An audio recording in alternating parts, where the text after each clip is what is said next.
249 का square minus 248 का square, जल्दी से इसका आंसर कितना आएगा? 497। क्लियर? कैसे आया बताओ? सर 9 और 8 है ना, उनका प्लस कर देंगे 17 आएगा। जब वहाँ पे 24 और 24 होने प्लस कर देंगे और 17 का 1 ऐड कर देंगे 497 आ जाएगा। अरे ऐड करने की जरूरत नहीं है, सुनो ध्यान से। अगर आपके पास कोई भी दो कंसेक्यूटिव इंटीजर दे रखे हो और उनके स्क्वायर का क्या दे रखा हो? डिफरेंस, तो इन दोनों का जो सम होता है वही हमारा क्या होता है? फाइनल आंसर होता है। ऐसा क्यों होता है वो सुन लेना ध्यान से। देखो अगर मैं इसको ध्यान से देखूं तो क्या ये a square minus b square है? होता है ना अभी। तो a square minus b square क्या होता है? a minus b. तो एक बार तो माइनस कर दो भाई,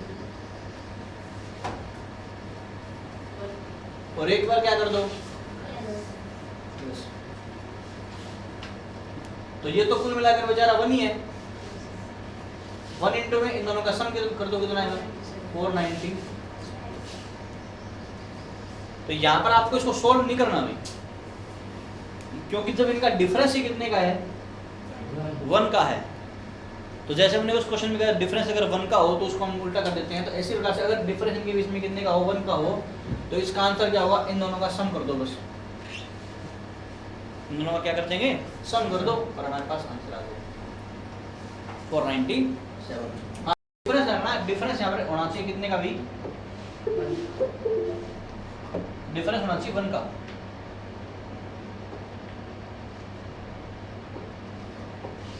क्या होगा सर?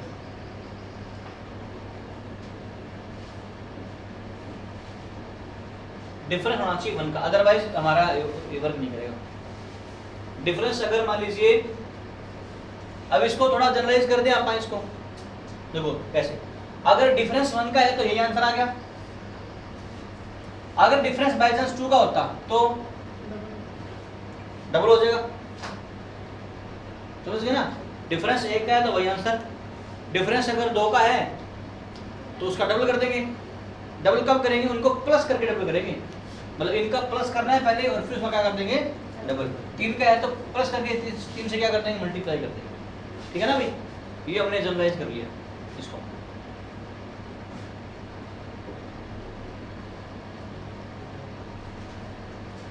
हाँ भी आज हम सीखेंगे फैक्टर करना। जो हमारा मेन पार्ट होगा फैक्टर से करना सीखेंगे। किसी भी क्वाड्रेटिक इक्वेशन की फैक्टर करना सीखेंगे हम। हाँ भी आपके पास इक्वेशन दे रखी है, कॉलम में दे रखी है 4x² प्लस 8x प्लस 3। देखो फैक्टर का मतलब क्या है, क्योंकि हमें ये जो आपके पास पॉलिनोमियल गिवन है इसके अंदर x की पावर कितनी है भाई? हाईएस्ट पावर कितनी है? इसके कितने जीरोस आएंगे? 2 जीरोस आएंगे। अगर 2 जीरो है तो फैक्टर भी कितने होंगे? 2 फैक्टर होंगे। कैसे निकालेंगे? देखो भाई सबसे पहला काम क्या करना होता है, पहले हम इस 4 को मल्टीप्लाई करेंगे 3 से। आवाज नहीं, 4 को किससे मल्टीप्लाई करेंगे? 3 से। 4 इंटू 3 कितना आ जाएगा? 12। क्या 12 अगर हमें चाहिए तो क्या 12 ऑब्टेन करने का कोई दूसरा है कोई मेथड? जैसे 4 को 3 से गुना करने पर 12 आया, तो हो सकता है कि वही 2 को 6 से गुना करने पर भी क्या आ जाएगा? और 1 गुना 12 भी कितना होता है? 12। समझ गए भाई? 4 इंटू 3 कितना आ गया? 12 आ गया। तो 12 हमें अगर चाहिए तो 2 गुना 6 भी कितना होता है? 12 होता है, और 1 गुना 12 भी कितना होता है? अब एक बात बताओ कि क्या इन दोनों को जोड़ने या घटाने पर ये 8 आ रहा है क्या?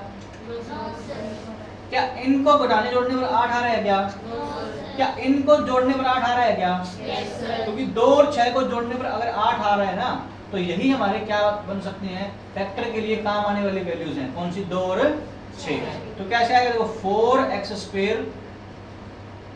मैंने क्या किया, इस 8 को मेरे को ब्रेक करना है। एक तो 2 ले लिया मैंने, और एक क्या ले लिया? समझ गए भाई? 8 कैरेक्टर कर ली, एक 2 हो गया, एक क्या हो गया? 2 और 6 को जोड़ेंगे तो कितना आएगा? 8 आएगा। लेकिन दोनों के साथ में क्या लगा हुआ है, x तो यहाँ x आ जाएगा और यहाँ भी क्या आ जाएगा, और प्लस में कितना है, 3 समझ गए भाई कि x लगाना जरूरी है। अब इन दोनों के अंदर से क्या कुछ कॉमन निकलेगा आपको, क्या क्या मिलेगा, एक तो 2 और दूसरा क्या मिलेगा, अगर मैं 2x कॉमन निकालूंगा तो मतलब 4x स्क्वायर को 2x से डिवाइड करना है, तो क्या बचेगा, 2x बचेगा और यहाँ क्या बचेगा, प्लस का।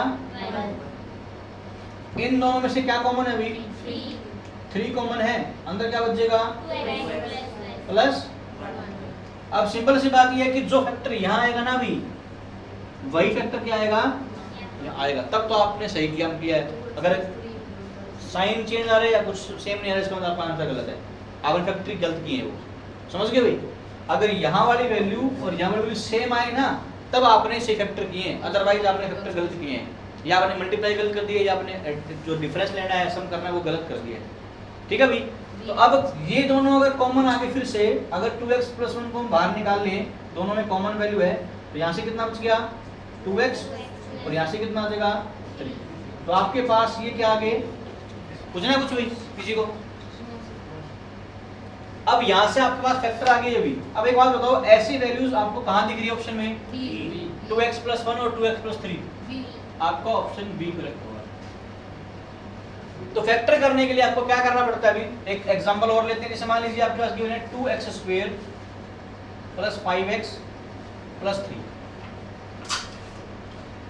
यहाँ कितना है, यहाँ कितना है, दोनों को मल्टीप्लाई कर दो भाई, 6 आएगा।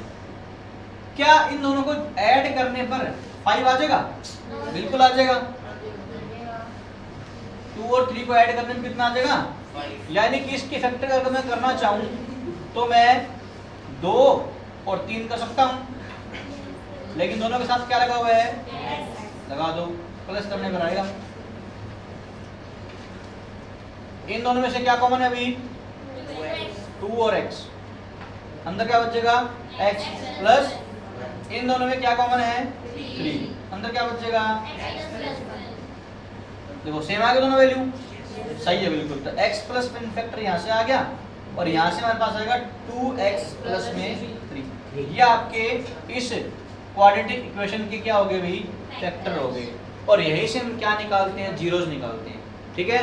जीरो निकालना सिखा दूं साथ साथ। देखो भाई, जैसे हमारे फैक्टर आ गए भाई, फैक्टर आने का मतलब क्या होता है कि जैसे ये हमारे पास ना पॉलिनोमियल है, इसके फैक्टर की हमने, तो ये आ गया। इसका मतलब अगर मैं ये जो फैक्टर आए हैं, इन दोनों को 0 के इक्वल पुट कर दूंगा ना, तो मेरे पास जो x की वैल्यूज आएंगी उन्हीं को क्या बोलते हैं, जीरोस बोलते हैं भाई। तो अगर मैं इस वैल्यू को, जैसे ये आपको दे रखा है 2x + 1, अगर मैं इसको रख दूं 0 के बराबर, तो यहाँ से 2x की वैल्यू कितनी आ जाएगी भाई, -1, और x की वैल्यू कितनी आ गई, -1/2। ये आपका पहला 0 आ गया। अगर आप x की वैल्यू -1/2 यहाँ पुट करोगे ना, तो सारे का आंसर 0 आ जाएगा, ठीक है। बोलो भाई, क्यों 0 है, देखो क्यों, क्योंकि अगर मैं इसको खुद को ही 0 कर रहा हूँ, इसका 0 करने पर इसके अंदर देख लो, इसको अगर मैं x की वैल्यू पुट कर दूंगा ये, तो खुद सारा 0 हो जाएगा। और ऐसे ही 2x + 3 कितना है, जो 2x + 3 आपका जो है ना, जो 2x + 3 है भाई, इस 2x + 3 के अंदर अब देखो कि 2x + 3 को अगर मैं रख दूं 0 के इक्वल, तो यहाँ से 2x की वैल्यू कितनी आ जाएगी, और x की वैल्यू -3/2। तो आपके एक तो माइनस का 1/2 और एक आपका कौन सा -3/2, ये दोनों इसके क्या हैं, जीरोस हैं। यानी कि वो x की वैल्यूज हैं जो इसमें हम पुट कर देंगे, तो इस दोनों का आंसर क्या, दोनों पर आंसर क्या आएगा हमारा, 0 आएगा। जैसे समझो कैसे आएगा दोनों का आंसर। जैसे मान लो अगर मैं कहूँ कि भाई x² -1 है, अगर आप x के अंदर इसमें 1 पुट करोगे तो आंसर आएगा 1 का स्क्वायर -1, 1 -1 0, मतलब ये इसका 0 हो गया। अगर आपने x के जगह क्या पुट कर दिया, -1, तो -1 का स्क्वायर -1, अब -1 का स्क्वायर क्या होता है, 1 ही होता है ना, फिर से क्या आ गया, यानी कि ये दोनों वैल्यूज इसके क्या हैं, जीरोस हैं, ठीक है। तो ऐसे हम क्या करेंगे भाई, आगे जो क्वेश्चन है इसके भी फैक्टर करेंगे। देखो यहाँ पर देखो, इसमें बोला हुआ है कि इन चारों में से x प्लस वाई इसका क्यूब और x प्लस वाई सारे का क्यूब है और x cube plus y cube, इसमें से इसका इन चारों में से कौन सा फैक्टर है आपको ये बताना है। आप छोटा सा लॉजिक समझो भाई, आपके पास ना एक फार्मूला होता है, अगर मैं कहूं कि x प्लस वाई का क्यूब कर दो भी, कितना आएगा बोलो जल्दी से। x cube y cube 3x square y plus 3x y square. सबको पता है ना, किसी को डाउट इसमें? ठीक है। और इसके साथ में जो आपको ये गिवन है, अगर मैं इसको माइनस लगाकर ओपन कर दूं तो क्या आएगा, माइनस का एक्स क्यूब और माइनस का कितना आएगा वाई क्यूब। ये कैंसिल हो गया इससे भाई, हो गया। ये किससे कैंसिल हो गया, तो आपके पास कुल मिलाकर क्या बचा इसकी वैल्यू। अच्छा ये तो इसकी वैल्यू पुट कर दी मैंने, इसकी वैल्यू है तो, और ये इसकी वैल्यू है, तो आपके पास कुल मिलाकर क्या बचा 3x square y plus 3x y square. ठीक है भाई, तो दोनों में से क्या कॉमन आएगा 3xy और अंदर क्या बचेगा x प्लस।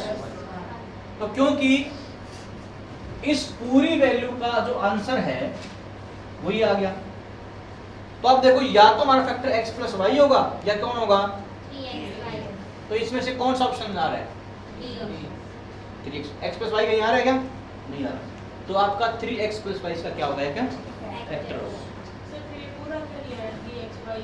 नहीं इसमें ऑप्शन में नहीं दे रखा ना, हाँ वही चेक कर रहा है ना, ऑप्शन 4 है हमारे पास। अगर मान लो इसके अंदर इसके जगह x प्लस वाई भी आता मान लो, और इस ऑप्शन में कहीं x प्लस वाई होता तो वो भी हमारा क्या होता, आंसर होता। ऑप्शन में तो सिर्फ एक ही दे रखा है ना 3x वाई। क्लियर? आपने एक चीज और पढ़ी होगी, नोटिस की होगी, आपने फार्मूला पढ़ा होगा a cube plus b cube का, याद है किसी को? बताओ। a plus b a square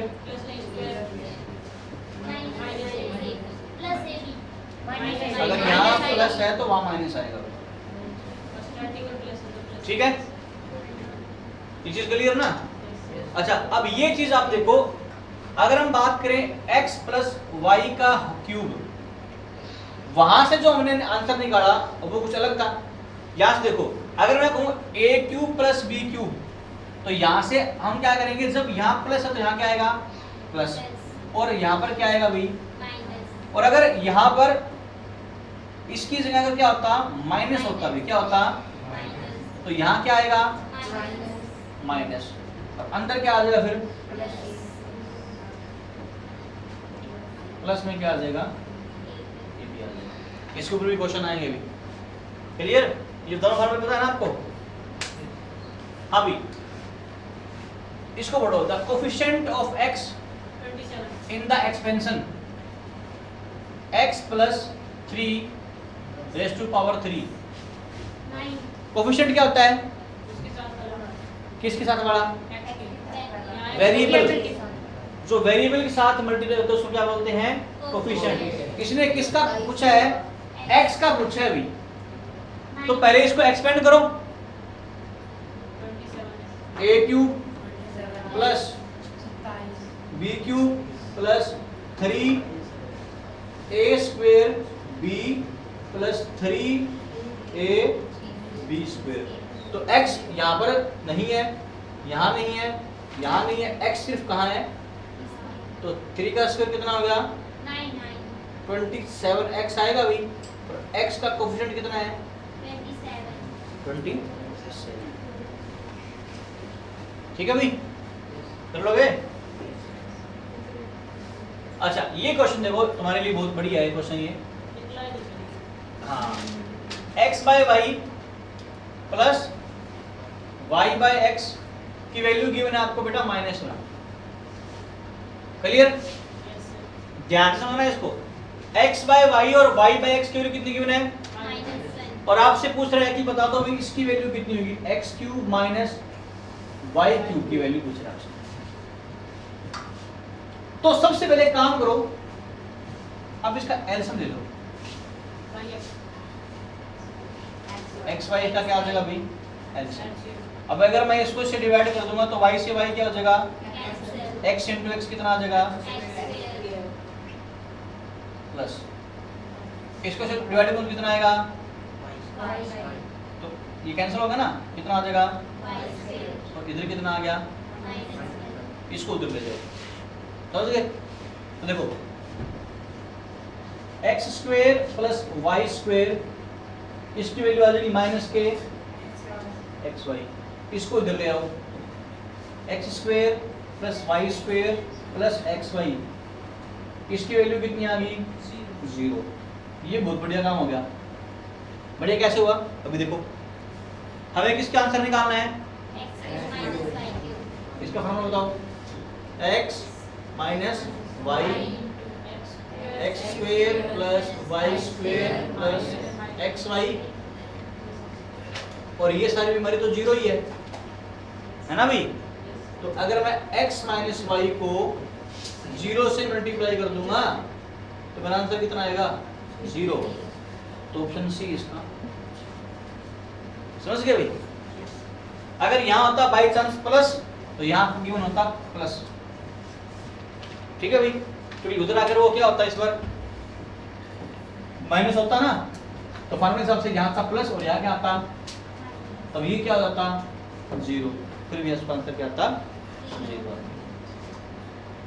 इसमें किसी को डाउट बताओ पहले, सबसे पहले सर वहां पे x² + y² = xy है। हाँ, आगे उसमें 0 कैसे आ गया उसकी जगह, जब इस एक्स वाई को उधर लेके आएंगे उधर तो 0 बचेगा, फिर इस एक्स वाई को उठा के लेफ्ट में लेके आए तो उधर तो 0 बचेगा। देखो इसको ऐसे होता है, जैसे वैसे तो ऐसे होता है, ये x² प्लस वाई स्क्वेयर की वैल्यू यहाँ पर आपके पास माइनस की एक्स वाई, तो हम क्या कर देंगे, जो भी यहाँ गिवन है ना इसका अपोजिट उसमें ऐड कर दो। जैसे माइनस एक्स वाई है तो दोनों तरफ अगर एक्स वाई ऐड कर दें आप प्लस का, तो क्या इससे कोई फर्क पड़ेगा क्या, क्योंकि जो चीज हमने यहाँ ऐड की है वही उधर भी ऐड कर दी, बैलेंस अभी भी, ये तो कैंसिल हो जाएगा ना। जब एक चीज को दूसरी में ऐड करते हैं और कट जाती है तब तो आता 0, लेकिन जब डिवाइड में होते तो आता 1 हमारा। तो यहां से ये बच गया, उधर क्या बच गया, 0। अब इसको आप ऐसे बोल दो भी इसको इधर ले आओ, चाहे वो एक ही बात है। रूल तुम्हारा ही होता है, जैसे हम 6 में पढ़ते हैं, दोनों तरफ 2 ऐड कर दिया फिर घटा दिया, वो रूल होता है। लेकिन इसका मतलब होता है ट्रांसपोज कर देते हैं, हम इसको इधर ले आते हैं डायरेक्टली, उसका साइन क्या कर देंगे, चेंज। सिंपल सी बात है। आपके पास ये मान लीजिए वेट है, कोई वेइंग मशीन है और अभी ये बैलेंस है फिलहाल के लिए, यहाँ मान लीजिए 2 kg है और यहाँ पर भी कितना है, 2 kg बैलेंस है ये। अगर आप इसमें से थोड़ा सा वेट निकालोगे तो आपका वेट निकालने से इधर वाली वैल्यू झुक जाएगी ना, बोलो भाई। तो अगर मैं क्या करूं, दोनों तरफ बराबर बराबर निकाल लूं तो क्या रहेगा, सेम रहेगा। तो ये चीज हमने कर दिया, इधर भी एक्स वाई हमने रख दिया, इधर भी क्या कर दिया हमने, एक्स वाई रख दिया। चाहे बराबर रख दो भाई, दोनों तरफ सेम चीज रख दो, चाहे निकाल लो, इक्वेशन तो बैलेंस रहेगी ना। तो हमने अगर बराबर कर दिया तो ये वैल्यू क्या हो जाएगी, कैंसिल हो जाएगी।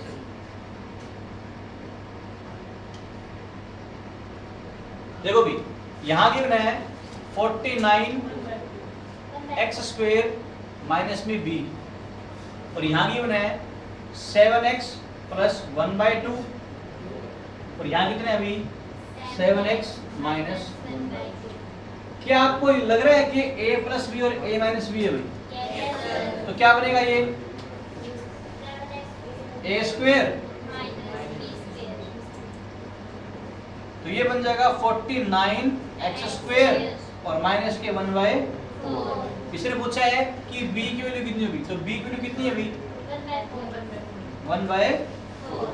समझ गए ना, कंपेयर कर लो बराबर ही आ जाएगा, b की वैल्यू कितनी आ जाएगी 1/4।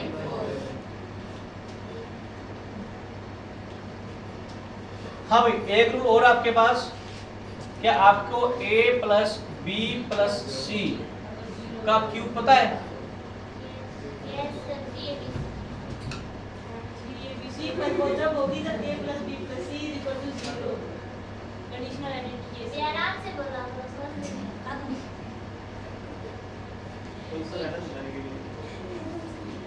क्या हो गया? a plus b plus c 0 है, तो आपके पास a cube plus b cube plus c cube की वैल्यू कितनी होगी? 3bc होगी। क्यों है पता है?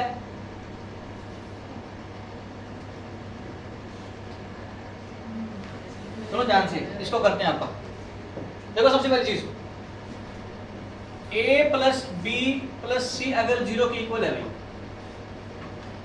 तो a प्लस बी को मैं बोल दूं ये तो ना माइनस सी के बराबर है। क्लियर?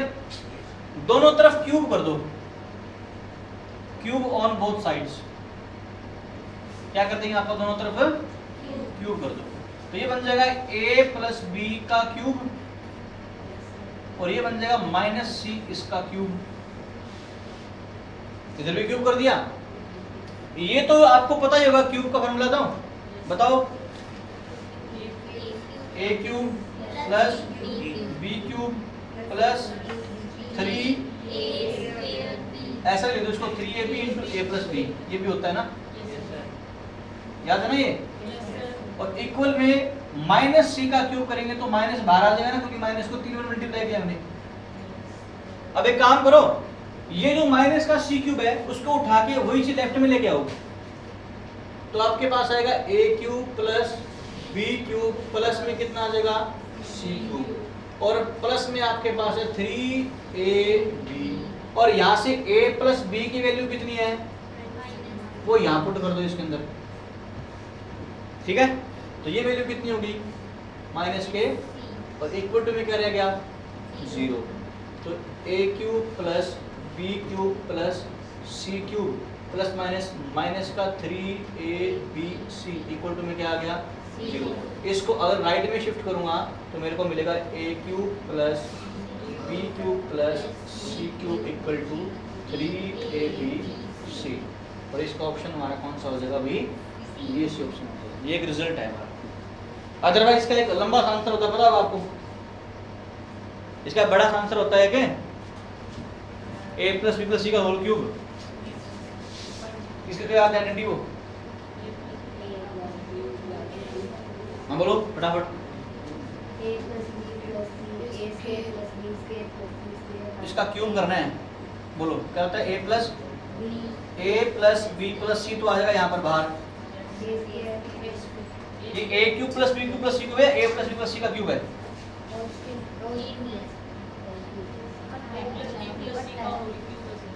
ना फिर तो गड़बड़ करोगे तुम। तो तीनों का ही है। अरे ये जो फर्क है ना इसका एक तो ये हमारे पास है, एक होता है a cube plus b cube plus c cube, दोनों अलग अलग है ना। मैं इसका पूछ रहा हूँ, इसका बताओ क्या होता है? इसका होता है a plus b plus c, ठीक है, इंटू में क्या होगा a square plus b square plus c square minus ab minus bc minus ca। समझ गए भाई? सर ये तो आगे और भी है, a cube plus b cube plus c cube minus 3abc का है। ये इसी का है a cube plus b cube plus c cube का ये होता है, ठीक है। और अगर कभी ऐसा हो जाए कि अगर a b c, अगर ये हमारे पास ना अगर a plus b plus c 0 हो जाए, तब हमें क्या मिलेगा? हमें मिलेगा 3abc। इसके अंदर शायद ये माइनस का 3abc और ऐड कर लो इसके अंदर, चीज रहेगी बीच में। एक मिनट बड़ा कर देता हूँ इसको। इसके अंदर आप ना इसके अंदर इस फॉर्मूले के अंदर यहाँ माइनस में ऐड कर लो, तो यहाँ एक चीज और आएगी, यहाँ आएगा माइनस का 3abc। ऐसा ही कह रहे हो आप? हाँ ये फॉर्मूला है a cube plus b cube plus c cube minus के 3abc इक्वल टू में सारा होता है ये। अच्छा मैंने सोचा तो वहां मल्टीप्लाई करने के लिए बोल रहा है कि 3abc मल्टीप्लाई कर दो। हाँ ये तो आया साथ में, ये आपके पास फॉर्मूला है। ये जो है ना इसका आपको दूसरे तरीके से करना पड़ेगा। स्क्वायर का कर लो और फिर उसको a प्लस सी से मल्टीप्लाई कर दो, बाद में आ जाएगा स्क्वायर का आता होगा। पर ये बताओ, ये समझ आ गया ना, सर ये इंपॉर्टेंट है। अब ये कैसे वर्क करता है, जैसे आपको ये बोल रहा हूँ कि भाई अगर आप एक काम करो, -7 का स्क्वायर प्लस 8 का स्क्वायर प्लस -1 का स्क्वायर, सॉरी क्यूब करना है। अब अगर मेरे को इसका आंसर निकालना है तो आप अगर इसका क्यूब करो, फिर इसका क्यूब करो, फिर इसका क्यूब, फिर बाद में ऐड करो। उससे जब पहले देखो भी -7 प्लस -7 और -1 -8 हो गए, और ये प्लस का 8 है, तो इन तीनों को जोड़ने पर A B C को जोड़ने पर 0 आ रहा है ना, तो इसका डायरेक्ट आंसर क्या होना चाहिए, 3 ABC ना। Yes. तो A क्यों ये रही, B era C era, multiply करते हैं आंसर आ जाएगा, वो वहां अप्लाई होता है। ठीक है, ऐसे क्वेश्चन एक और देखो यहाँ मिलेगा आपको, ये नहीं है। हाँ, आप वहाँ पे सी को ही लेफ्ट साइड क्यों लाए? कौन से C को, ये सी को ऊपर a प्लस b प्लस ये है क्या, तो दबता हूँ इसको भी। तो इसने बोला कि भाई आपने सर इसको A plus B plus C equal to 0 है, तो आप A plus B equals to C को इधर क्यों लेके आए। आपकी मर्जी है, आप B को ले आओ, आपकी मर्जी, आप A को ले आओ, उससे क्या फर्क पड़ेगा, आंसर सेम आएगा। समझ गए भाई, आप C को ले आओ, आप B को ले आओ, आप A को ले आओ, आपका आंसर वही रहेगा, A cube plus B cube plus C cube equal to 3ABC।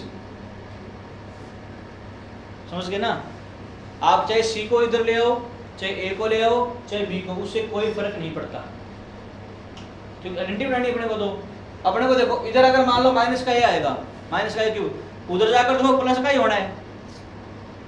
इधर C आएगा, वो भी क्या आएगा, प्लस का, B आएगा, वो भी क्या होगा, तो उधर तो हमें वही मिलेगा, A plus B plus C। पहले A भी है, पहले यहाँ पर A भी है, उनके साथ मल्टीप्लाई में कौन आ जाएगा, C। अगर बाद में A भी है, बाद में A C है, तो मल्टीप्लाई में कौन हो जाएगा, B। वापिस से वो चीज सेम चीज बन जाएगी।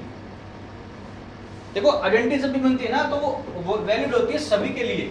ऐसा नहीं है कि वो एक ही चीज के लिए वैलिड है, ऐसा नहीं है कि वो 2 नंबर के लिए वैलिड है, 4 नंबर के लिए, वो सभी के लिए वैलिड होती है। यूनिवर्सल ट्रूथ होता है वो। जैसे आपने बोल दिया, जैसे sun rise in the east, वो सबको पता है, लेकिन ईस्ट, तुम्हारा ईस्ट कहीं और होगा, किसी दूसरे का ईस्ट कहीं और होगा, लेकिन वो डायरेक्शन होती है। तो वो एक चीज होती है, जैसे आपने पाइथागोरस थ्योरम पढ़ी है, तो पाइथागोरस थ्योरम अप्लाई करते हो तो वो कहाँ अप्लाई होगी, सिर्फ और सिर्फ कहाँ पर, राइट एंगल ट्रायंगल के ऊपर। ऐसा नहीं कि मुंह उठा के कहीं लगा दो, फिक्स है ना वो, तो वो एक राइट एंगल ट्रायंगल पर ही अप्लाई होती है। तो एक ऐसे ये जो फॉर्मूला है, ये तभी वैलिड होगा जब A plus B plus C की वैल्यू कितनी होगी, 0 होगी। ये कंडीशन है।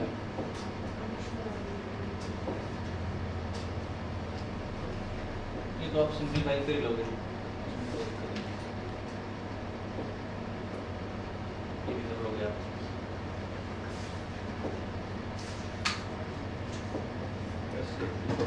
हैं? बस मैं देख रहा हूँ इसमें कुछ ऐसा कोई क्वेश्चन है क्या जो नहीं करने वाले हैं।